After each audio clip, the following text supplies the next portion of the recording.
Hi, friends. I welcome back you on the 31st episode of Unfiltered Conversation. We started this series in the month of April with the objective that we are going to talk to the people from different walks of life and to try to understand about their perspective, about their achievement, and what they have done in their life. We started this series initially by talking about the communication skills. Later on, we talked about the people who have written book, and after that, there was a long series with respect to the mindfulness. Now, this particular series is primarily more with respect to the professionals who are doing excellent job in their own field in life, and we need to understand that what they are doing and how we can learn and what we can learn from them.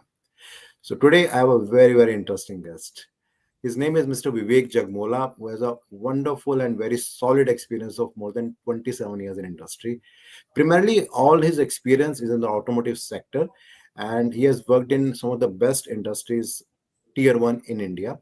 And for the last many years, he has become sort of an expert in joint ventures, and he has successfully done seven joint ventures with respect to different countries like maybe Italian, Korean, or Japanese. So today we have an opportunity to talk to him and to understand about him, about the challenges with respect to the joint ventures, what are the cultural aspects which come in that, why the joint ventures are relevant for Indian industry, and how we can make sure that we can make the joint venture successful. So let me call on Mike, Mr. Vivek Jangula. Vivek ji, namaskar. Namaskar, Manglaji, and thank you so much for having me here. You're calling me a JV expert. I don't know whether I fall in the category of JV expert or not, but this is one area which has been close to my heart, and I have been instrumental along with the team, which because a joint venture happens with so many people involved. But in terms of the main negotiations as well as identifying the partners across the globe has been my passion since my professional days. And that's what probably I can do a bit of contribution in today's chat. So look forward to it. Wonderful.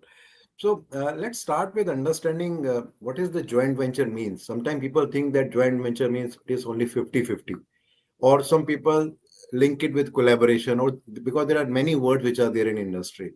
So maybe let's start first understanding about that, and then we'll move it further.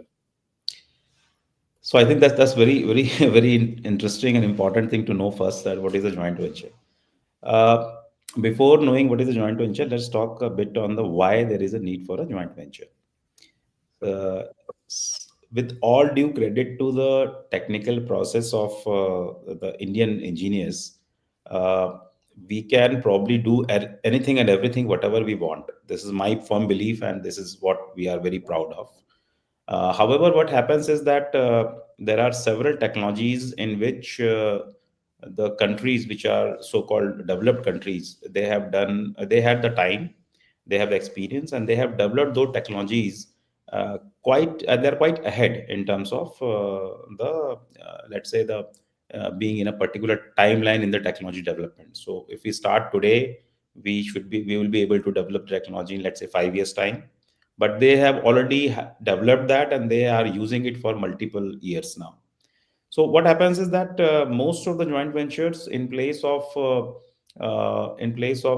developing something of our own, we try and accelerate the process. And in place of reinventing the wheel, we invite a technological partner who has developed this technology, who has the experience, in order not to go through the learning cycle again. So this is something which is more on the technological side. There Mhm. are joint ventures which are being done for the technology, and there are some joint ventures which are being done because of the end customer preferences.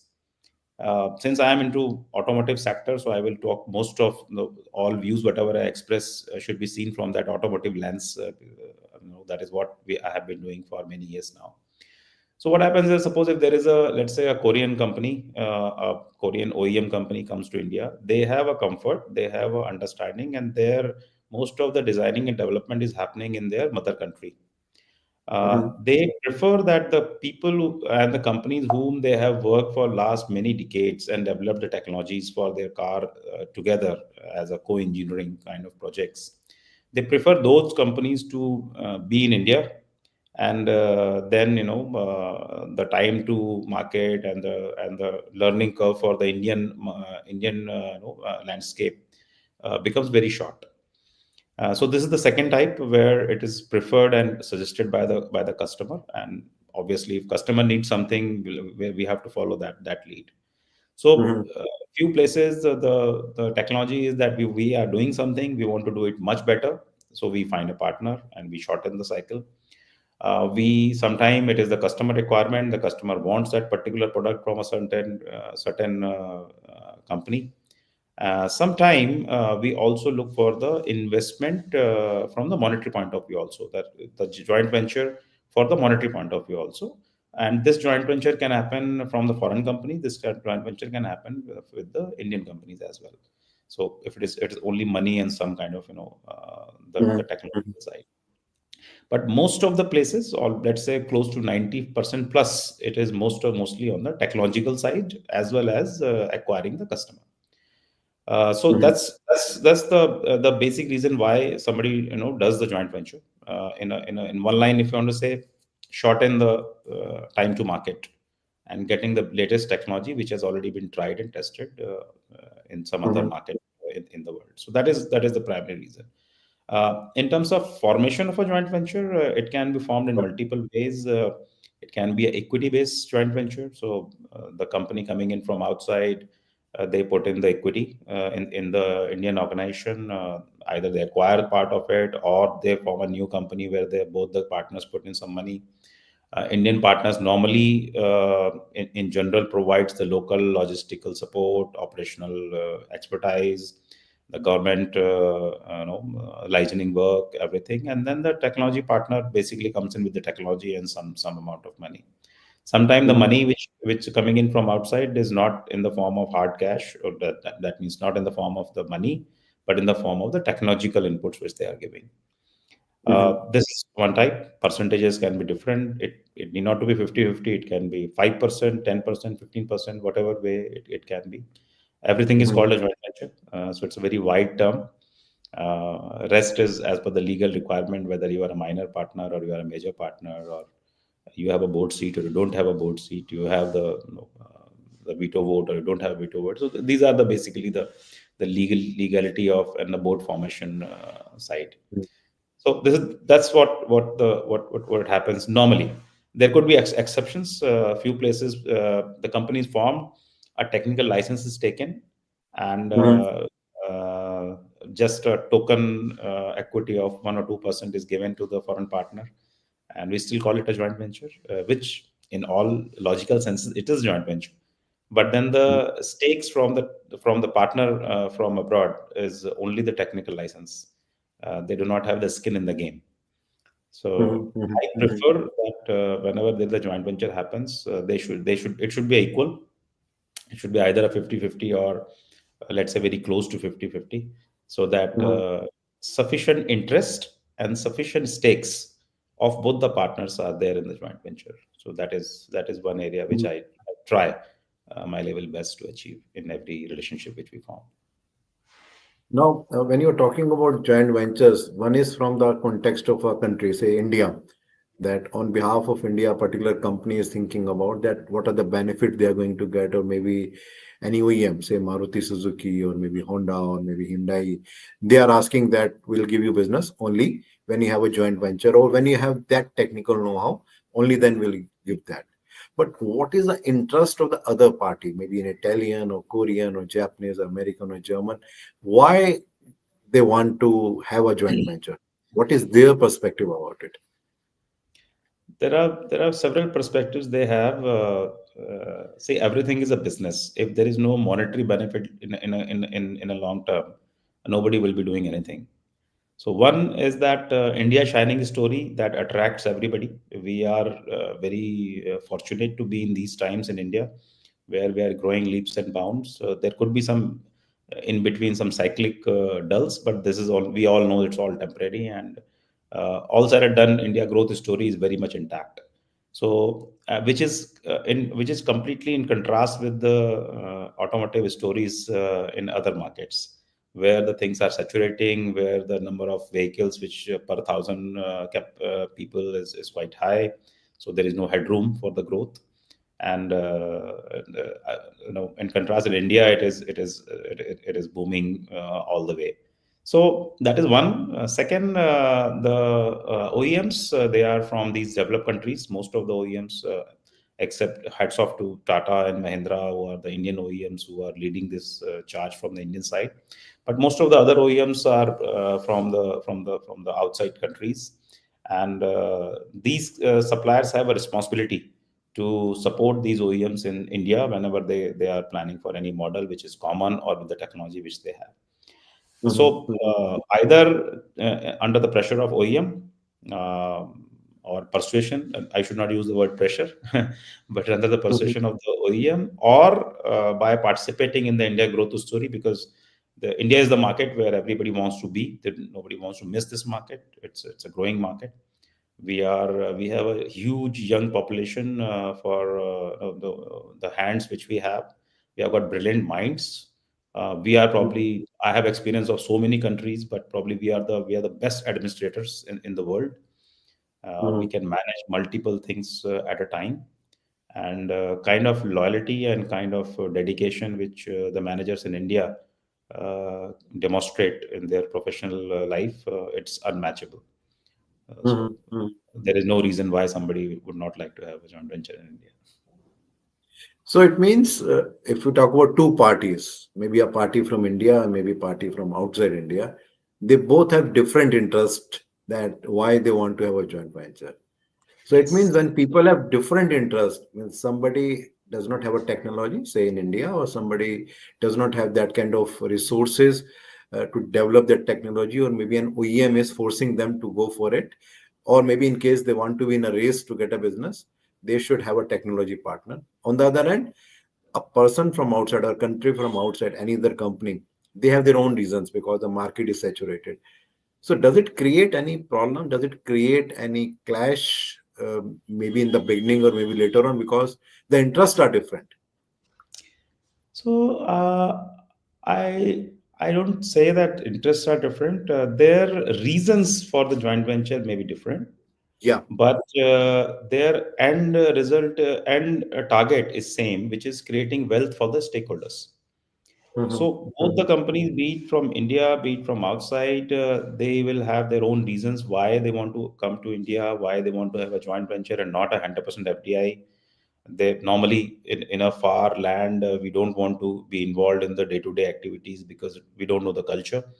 Mostly the mhm, cultural differences create a need for a partner who can understand the culture, who can handle the Indian side in an Indian way, and who can, so this is not let's say a clash, but normally it is mhm. complementing.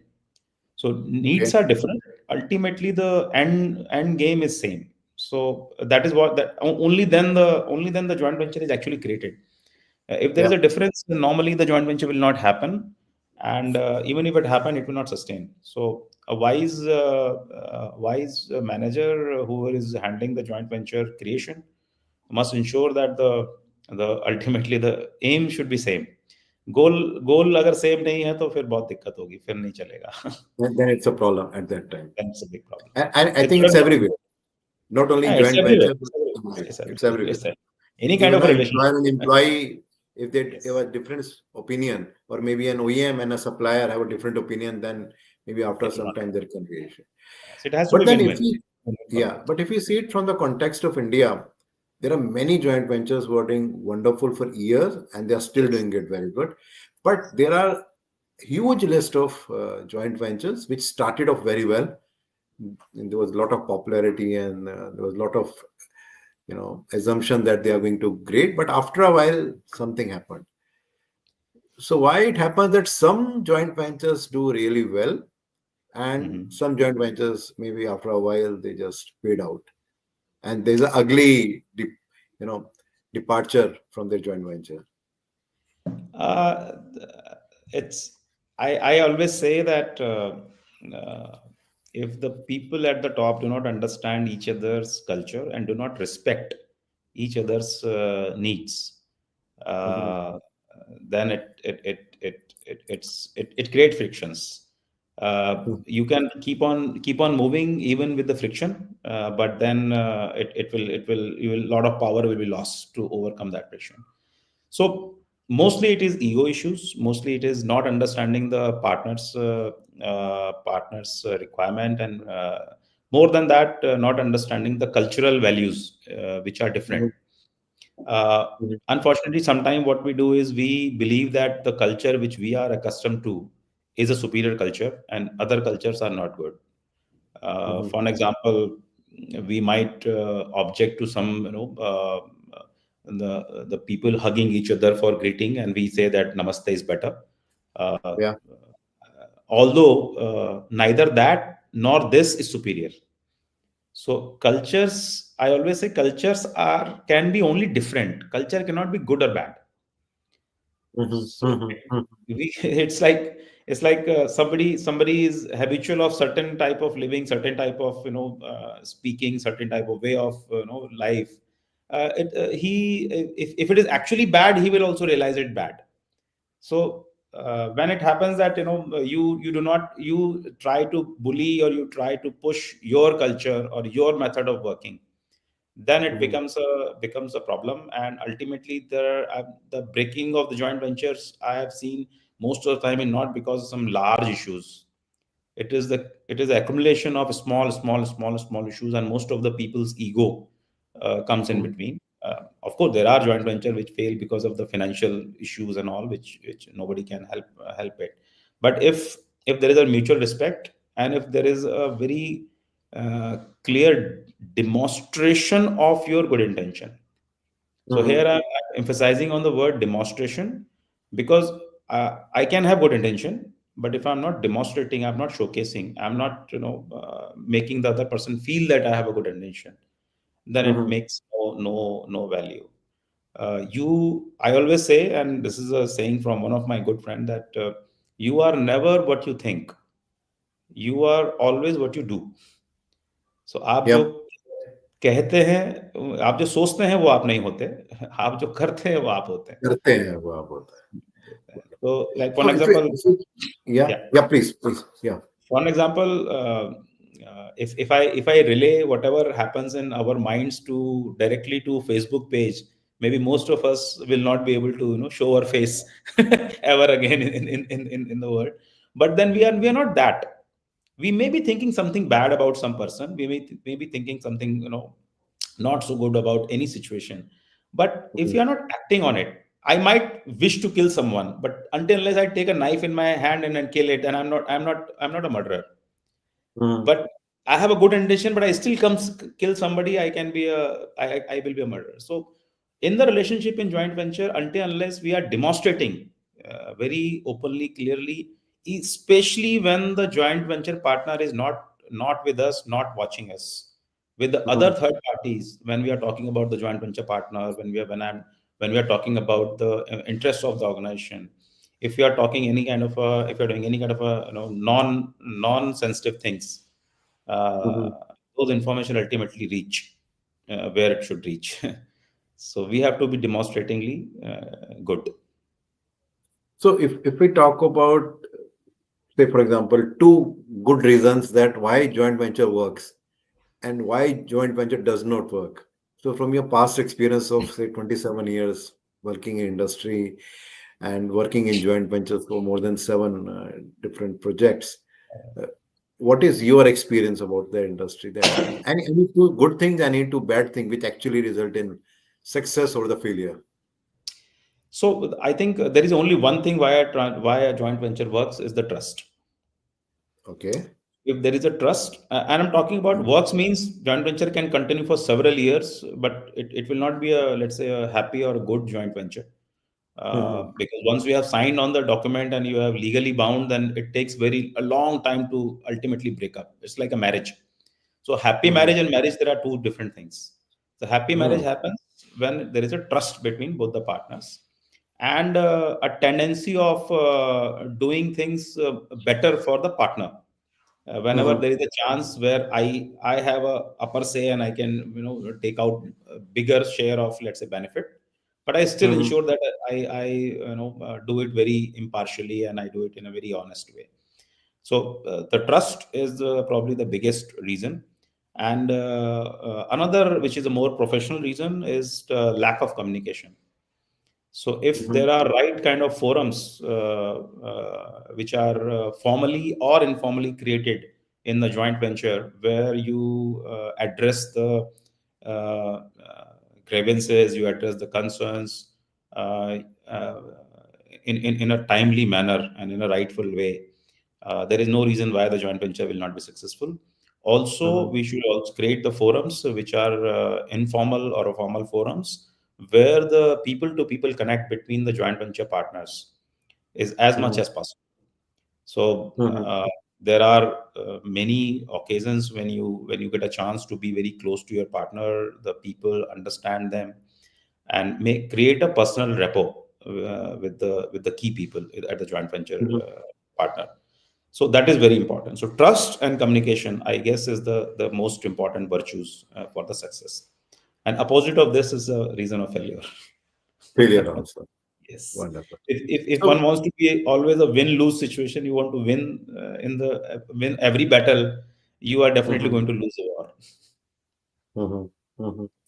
So, without taking the name of maybe any joint venture, because there are so many joint ventures which have failed also and which worked also. Would you like to give any example where you found that because of trust and communication that it didn't work, and because of that it worked? Because then it can give an idea that okay, what went wrong and what we can do to make sure that maybe in future we can take care with respect to that. So I tell you, one of the joint venture in my early days, I did work with a Japanese company. It was I Mm-hmm. was a professional, so obviously the it was joint venture done for my organization for which I was working with, and there were two gentlemen in the Japanese partnership whom I became very close with. So we actually became like brothers, and it was a kind of blind trust on each other. Mm-hmm. That has Okay. actually helped a lot in terms of taking many decisions which otherwise would have gone through either a very big round of discussions or Mm-hmm. might never have gone ahead. So the trust level was so high that I'll give you an incidence that there was a project from a Southeast Asian country, and we were to decide on a payment from the from Indian side to joint venture partner, and it was a very not a very black and white kind of a situation where we were supposed to pay. It was not like that. We could have said no, and there was logics in both for the we are liable to pay or we are not liable to pay. Both sides there were equal logics. So if I wanted, I would have gone ahead and said that I will not pay this because of this logic, and I'm sure that it would have been accepted by them. So when the discussions were happening, I was the first to say that okay, I since there are arguments on the both the sides, what we will do, we make one person responsible for taking the decision, and Mm-hmm. I have sent a document signed by me on a blank sheet, just writing that the total amount paid from the Indian entity to the Japanese entity will be this much, and that this much was blank. And I sent it to him. I said, "You are the decision maker. Please take a decision." And then I stopped the meeting. So he reduced that payment to 50%. So you understand, and this has happened reverse way also. When there Mm-hmm. was a royalty payment, when we were giving a design to Southeast Asian countries on their behalf, and we were supposed to take the royalty payment, and they had certain understanding from that country that the Indian, if it comes from India, they will not pay. Mm-hmm. So he said that, Mr. Vivek, whatever decision you will take, it will be acceptable to me. I let it go. I said, it's okay, then I will not take the payment. So you Mm-hmm. can And understand mm-hmm. that once there is a high level of trust, you know that the person in front will take these decisions in the interest of the long term relationship, and he will not try to Mm-hmm. do something which is very so these are it's basically this is the small examples of how the trust work. Where the trust doesn't doesn't work, fortunately all the seven which I have done, Few have gone very high, few have gone not so high, but then there was nothing which has broke. So Mhm. almost all seven are doing reasonably well. One joint venture which I went very close to signing the document, we signed the document, and then we never went ahead, was due to the mistrust. So Mhm. there was a Korean company in 2017. It was a very large company, close to 1,000 crore company. They have a facility in India, two facilities, and we were about to sign the joint venture. But then I also signed a MOU saying that it will be a joint venture of 50-50 and all. But later they asked certain questions which we felt that they are not trusting us, Mhm. and then obviously we also in the heat of the moment asked certain questions which they felt that we are not trusting them. But amicably we discussed this, that okay, probably this is the right, not the right time, not the right environment. In spite of us talking to them for close to almost 1.5 year, we said let Mhm. us not go ahead right now, and let take some time. But in a hindsight, when I see, I think it was the right decision, because Mhm. till date they were not able to find an Indian partner in a right way. So it's been 5 years, 6 years now. So Mhm. this happens. But once you sign on the dotted line, then there is no going back. You have to trust each other. In the beginning, you talked about that end of the day, it is business. But now, when we are talking about success and failure, we're not talking about business, we are talking about communication and trust. So, Yes, where is yes. business in between? Because end of the day, if you're not making money, if it is not serving the entire purpose, do you think still it works or does not No, work? so see, if it is things are which are not in your control. For example, if some technology for which you have to do a joint venture and that technology itself is getting obsolete. Mm-hmm. I have an experience. Although I was not directly involved, but I was privy and I was part of the team who were doing this activity. There was a joint venture we had in one of the companies I have worked, and this technology became obsolete. Mm-hmm. So we amicably understood. We had the communication, but our trust and communication was intact. So it was not Mm-hmm. like a breaking of the joint venture; it was more of a dissolving the joint venture, because the basic purpose for which it was created was the purpose itself was not there.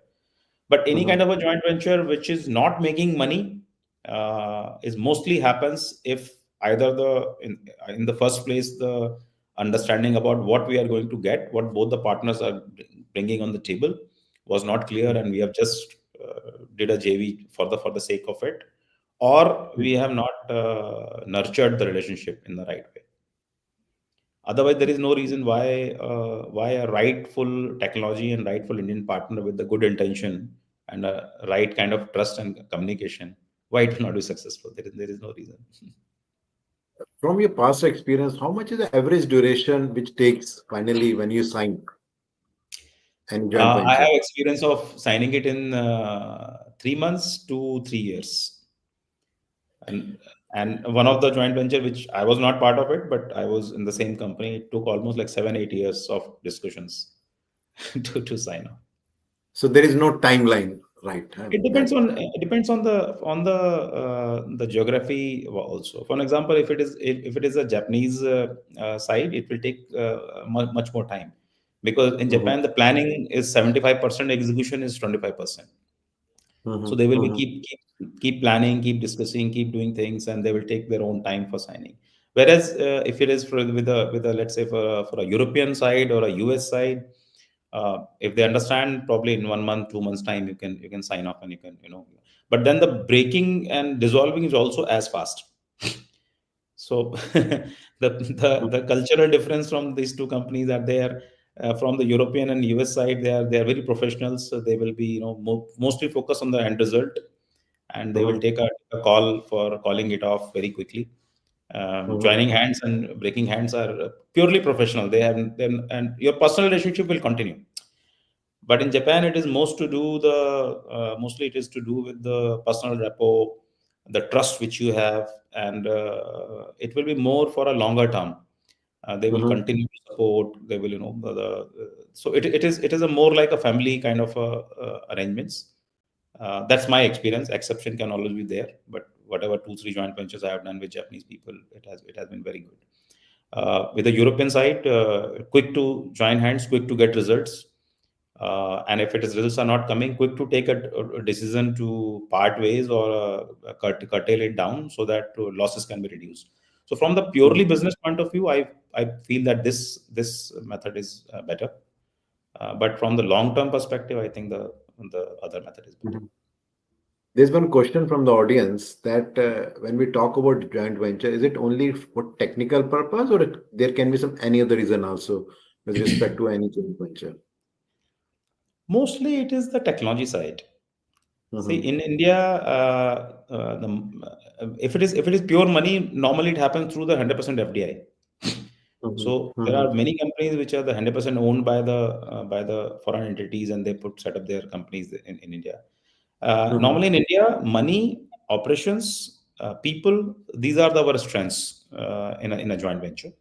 And Mhm. the partner's strength is mostly it is technological strength, Okay. or whatever you're doing. If it is a software company, then probably the technology also can be supported by the Indian industry. But then the key technology, key patents are held by the partner.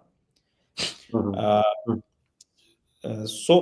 Mostly it is, yes, it is the technology or the OEM preference in automotive, or perhaps in any other sector. Mhm. Mhm. Mhm. Wonderful. Vivekji, I think this is a topic where I think we can talk a lot and we can spend Yes. another 30 minutes. Uh-huh. But I think in this short 30 minutes, we had a good discussion with respect to what is joint venture, why joint venture is important, what are the challenges that we can face with respect to joint venture, and what are the key two aspects, like you talk about the trust and communication, which can help to continue the joint venture and which can result in any dissolve with respect to any joint venture. Thank you very much for giving your valuable insight. Thank you very much. Thanks a lot. Thank you Thank so you. much, Mangaji. Thank you so much for having me here. Thank you. Thank you. Thank you. Bye bye. Bye.